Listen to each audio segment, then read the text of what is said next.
دین پہ مٹنے کی بات کرتے ہو،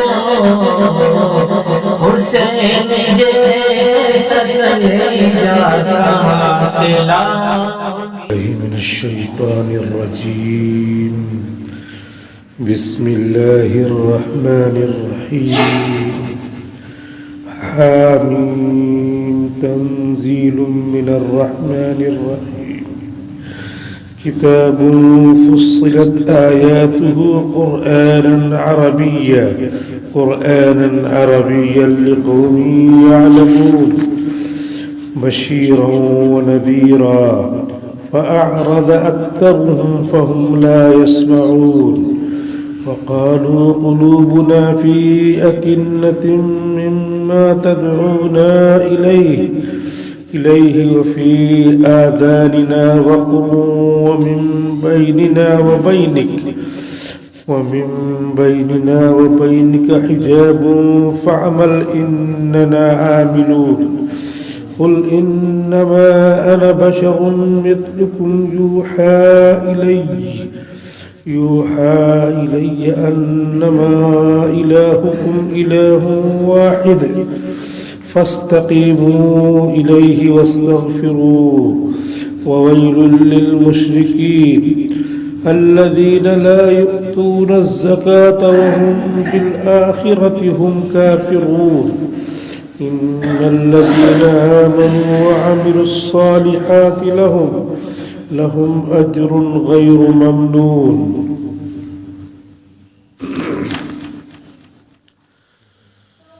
سورة حامیم السجدہ مکیۃ.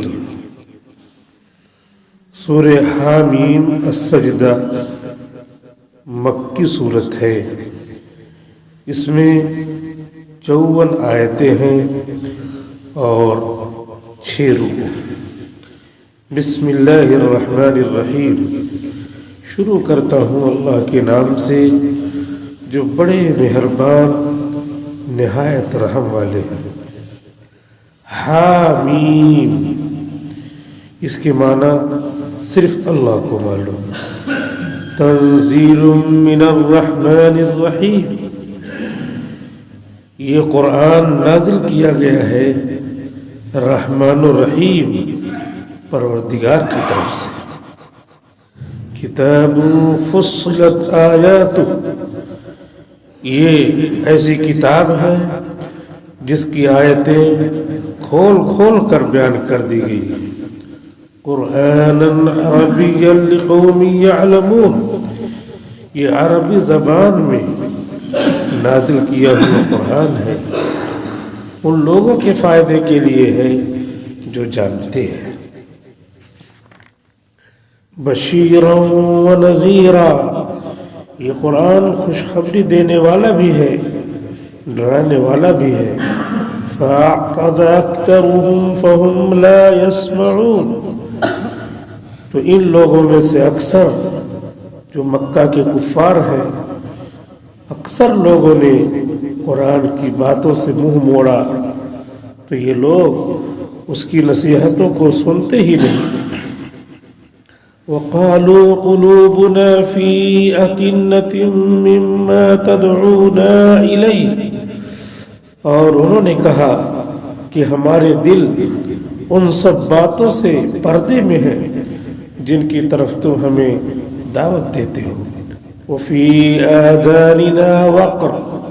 اور ہمارے کانوں پر رکاوٹ ہے. وَمِن بَيْنِنَا وَبَيْنِكَ حِجَابٌ. اور ہمارے اور آپ کے درمیان پردہ پڑا ہوا ہے. فَاعْمَلْ إِنَّنَا عَامِلُونَ. تو آپ اپنا عمل کرتے رہیے، ہم لوگ اپنا عمل کر رہے ہیں. قُلْ إِنَّمَا أَنَا بَشَرٌ مِثْلُكُمْ. اے نبی آپ کہہ دیجئے کہ میں تو تمہاری طرح ایک انسان ہوں. فرق یہ ہے یوحی الی انما الہکم الہ واحد. میرے پاس وحی آتی ہے، تمہارے پاس وحی نہیں آتی.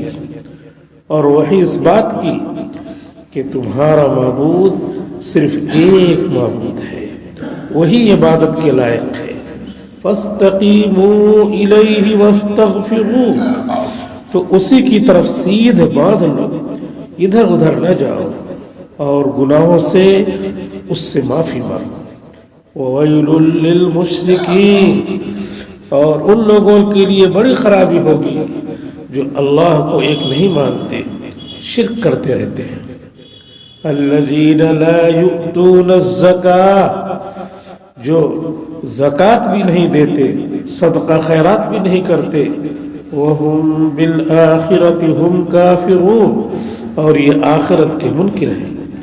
ان الذین آمنوا وعملوا الصالحات، بے شک جو لوگ ایمان لائے اور نیک کام کرتے رہے، لہم اجر غیر ممنون، ان کے لیے ایسا اجر ہوگا جو کبھی ختم ہونے والا نہیں۔ قل أئنكم لتكفرون بالذي خلق الأرض في يومين، اے نبی آپ یہ بھی کہہ دیجئے کہ کیا تم لوگ اس خدا کا انکار کرتے ہو جس نے زمین کو 2 دنوں میں بنایا۔ وَتَجَعَلُونَ لَهُ أَندَادًا، اور اس کے لیے تم شریک ٹھہراتے ہو۔ ذَلِكَ رَبُّ الْعَالَمِينَ، وہ تو سارے جہان کا پروردگار ہے۔ وَجَعَلَ فِيهَا رَوَاسِيَ مِن فَوْقِهَا، اور اس رب نے زمین میں، زمین کے اوپر مضبوط مضبوط پہاڑ بنائے ہیں۔ وَبَارَكَ فِيهَا، اور اس میں برکتیں رکھ دی ہیں۔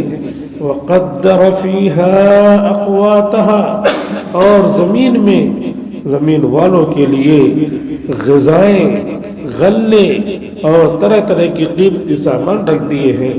فی 4 ایام، یہ سب 4 دنوں میں بنایا ہے۔ سواء للسائلین، پوچھنے والوں کے لیے یہ برابر ہے۔ ثم استوى إلى السماء وهي دخان، پھر اللہ تعالیٰ آسمان کی طرف متوجہ ہوئے جبکہ اس کا مادہ دھوئیں کی طرح تھا۔ فقال لها وللأرض ائتيا طوعا أو كرها، تو اللہ تعالیٰ نے اس آسمان کے مادے سے کہا اور زمین جو بن چکی تھی اس سے کہا کہ تم دونوں چاہتے ہوئے یا نہ چاہتے ہوئے میرے حکم پر لبیک کہو۔ قالتا اتینا طائعین، تو زمین و آسمان دونوں نے کہا کہ ہم خوشی خوشی آپ کے حکم پر لبیک کہتے ہیں۔ فقضاهن 7 سماوات فی یومین، تو اللہ نے آسمان کی اس مادے کو 7 آسمانوں میں بدل دیا 2 دنوں کی مدت میں۔ وَأَوْحَى فِي كُلِّ سَمَاءٍ أَمْرَهَا، اور ہر آسمان میں اپنا آرڈر نافذ کر دیا، اس کی وحی بھیج دی کہ فلاں فلاں حکم کو لاگو کرنا ہے۔ وَزَيَّنَّا السَّمَاءَ الدُّنْيَا بِمَصَابِيحَ، اور اس قریبی آسمان کو جو نظر آتا ہے ہم نے ستاروں سے جو چراغوں جیسے ہیں مزین کیا ہے۔ وَحِفْظًا، اور شیطانوں سے اس کی حفاظت کی ہے۔ ذَلِكَ تَقْدِيرُ الْعَزِيزِ الْعَلِيمِ، یہ اس خدا کا ٹھہرایا ہوا اندازہ ہے جو غالب ہے، جاننے والا ہے۔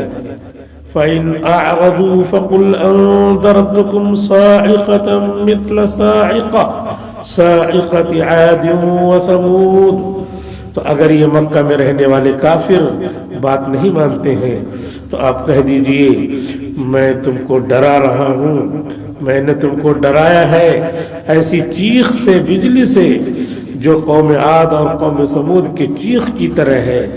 اذ جاءتهم الرسل من بين أيديهم ومن خلفهم، جب قوم عاد اور قوم سمود کے پاس پیغمبر تشریف لائے وہ ان کے سامنے سے بھی آتے تھے تبلیغ کے لیے اور پیچھے سے بھی آتے تھے سمجھانے کے لیے اللہ تعبدوا الا اللہ، اور کہتے تھے کہ اللہ کے سوا کسی کی پوجا نہ کرو. قالوا لو شاء ربنا لانزل ملائکہ، تو کہنے لگے آپ تو ہم جیسے انسان ہیں، اگر ہمارا رب چاہتا تو ہدایت کے لیے پیغمبری کے لیے فرشتوں کو بھیجتا.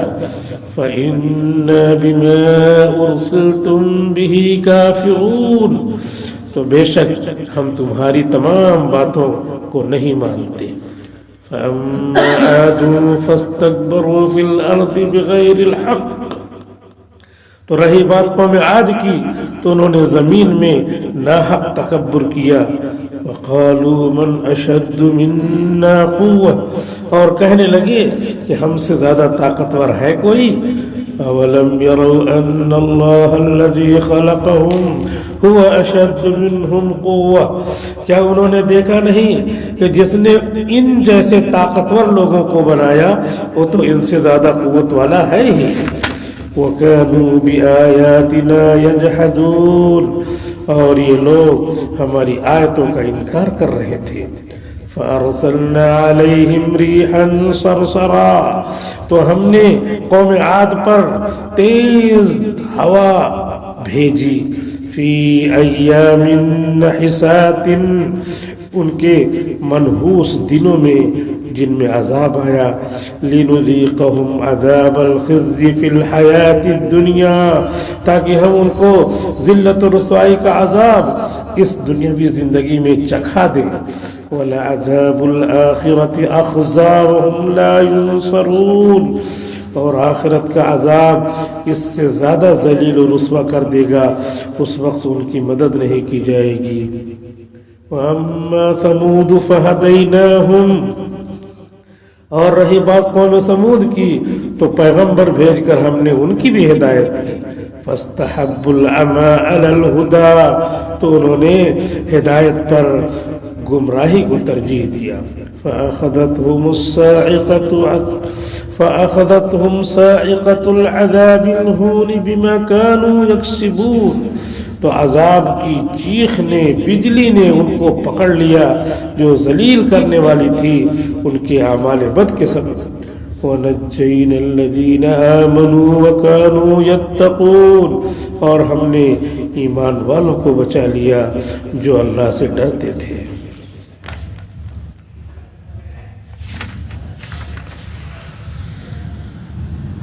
سورہ مومن جس کا دوسرا نام سورہ غافر ہے وہ پوری ہو چکی ہے، اس کی تفسیر آ چکی ہے. اب آج یہ نئی سورت شروع ہوتی ہے، سورۃ حامیم السجدہ. حامیم سجدہ اس کا نام ہے.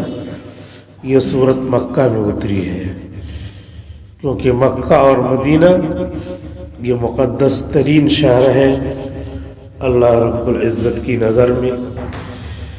یہ مکہ مکرمہ میں حدود حرم میں خاص طور پہ مکے کی مسجد میں ایک سجدہ کرنے سے 1,00,000 سجدے کے برابر ثواب ملتا ہے. تو وہ مقدس جگہ ہے، جگہ کے بدلنے سے ثواب زیادہ ہو جاتا ہے. مدینہ ہے، مدینہ کی مسجد میں ایک سجدہ کرنے سے 50,000 سجدے کے برابر ثواب ملتا ہے. جگہ بدلنے سے ثواب بدل جاتا ہے. جیسے دنیا ہی میں ہے کہ یہ مال فلاں جگہ سپلائی کرے تو زیادہ نفع ملے گا، تو دنیا ہے تو دنیا کا نفع ملے گا. دنیاوی چیزیں ہیں، دنیاوی نفع ہوگا، اور آخرت کی بات ہوگی تو آخرت کا نفع ہوگا. مکہ کی مٹی اور زمین بھی اسی طرح ہے، لیکن اللہ نے اس کو مقدس مانا ہے. تو وہاں پہ 1 مرتبہ سبحان اللہ کہیں گے تو 1,00,000 مرتبہ سبحان اللہ کے برابر ثواب ملے گا. تو وہی سب کچھ اتر رہا ہے. مکہ میں اللہ کے احکام اتر رہے ہیں، مدینے میں اللہ کے احکام اتر رہے ہیں.